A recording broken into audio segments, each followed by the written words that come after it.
capítulo 5 del Evangelio según San Marcos, versículo 1. Dice así la palabra de Dios. Vinieron al otro lado del mar, a la región de los Gadarenos, y cuando salió él de la barca, enseguida vino a su encuentro de los sepulcros un hombre con un espíritu inmundo que tenía su morada en los sepulcros, y nadie podía atarle ni aun con cadenas, porque muchas veces había sido atado con grillos y cadenas, mas las cadenas habían sido hechas pedazos por él y desmenuzados los grillos, y nadie le podía dominar. Y siempre, de día y de noche, andaba dando voces en los montes y en los sepulcros, e hiriéndose con piedras.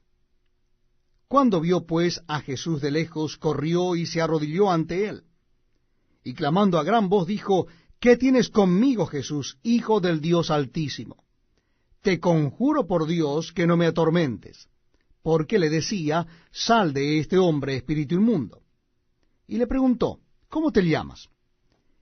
Y respondió diciendo: Legión me llamo, porque somos muchos. Y le rogaba mucho que no los enviara fuera de aquella región. Estaba allí cerca del monte un gran hato de cerdos paciendo, y le rogaron todos los demonios, diciendo: Envíanos a los cerdos, para que entremos en ellos. Y luego Jesús les dio permiso, y saliendo aquellos espíritus inmundos, entraron en los cerdos, los cuales eran como 2000, y el hato se precipitó en el mar por un despeñadero, y en el mar se ahogaron. Y los que apacentaban los cerdos huyeron, y dieron aviso en la ciudad y en los campos, y salieron a ver qué era aquello que había sucedido. Vienen a Jesús, y ven al que había sido atormentado del demonio, y que había tenido la legión sentado, vestido, y en su juicio cabal, y tuvieron miedo.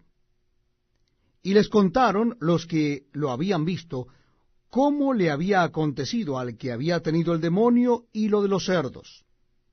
Y comenzaron a rogarle que se fuera de sus contornos. Al entrar él en la barca, el que había estado endemoniado le rogaba que le dejase estar con él.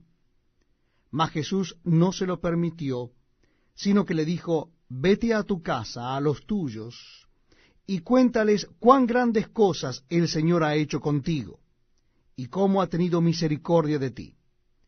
Y se fue, y comenzó a publicar en Decápolis cuán grandes cosas había hecho Jesús con él, y todos se maravillaban. Pasando otra vez Jesús a una barca a la otra orilla, se reunió alrededor de él una gran multitud, y él estaba junto al mar. Y vino uno de los principales de la sinagoga, llamado Jairo, y luego que le vio, se postró a sus pies, y le rogaba mucho, diciendo: Mi hija está agonizando. Ven y pon las manos sobre ella para que sea salva, y vivirá. Fue pues con él, y le seguía una gran multitud, y le apretaban. Pero una mujer que desde hacía 12 años padecía de flujo de sangre, y había sufrido mucho de muchos médicos, y gastado todo lo que tenía, y nada había aprovechado, antes le iba peor, cuando oyó hablar de Jesús, vino por detrás entre la multitud, y tocó su manto. Porque decía: Si tocare tan solamente su manto, seré salva. Y enseguida la fuente de su sangre se secó, y sintió en el cuerpo que estaba sana de aquel azote.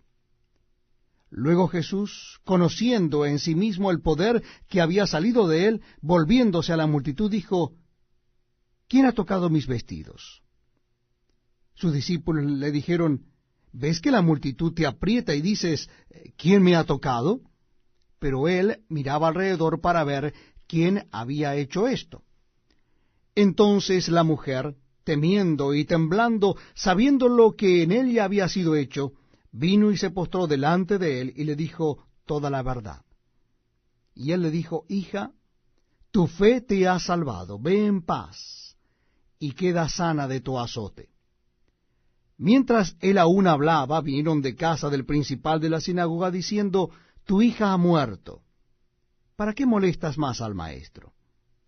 Pero Jesús, luego que oyó lo que se decía, dijo al principal de la sinagoga, no temas, cree solamente. Y no permitió que le siguiese nadie, sino Pedro, Jacobo y Juan, hermano de Jacobo. Y vino a casa del principal de la sinagoga, y vio el alboroto y los que lloraban y lamentaban mucho, y entrando les dijo, ¿por qué alborotáis y lloráis? La niña no está muerta, sino duerme. Y se burlaban de él. Mas él, echando fuera a todos, tomó al padre y a la madre de la niña, y a los que estaban con él, y entró donde estaba la niña. Y tomando la mano de la niña, le dijo, Talita cumi, que traducido es, niña, a ti te digo, levántate. Y luego la niña se levantó y andaba, pues tenía 12 años, y se espantaron grandemente. Pero él les mandó mucho que nadie lo supiese, y dijo que se le diese de comer.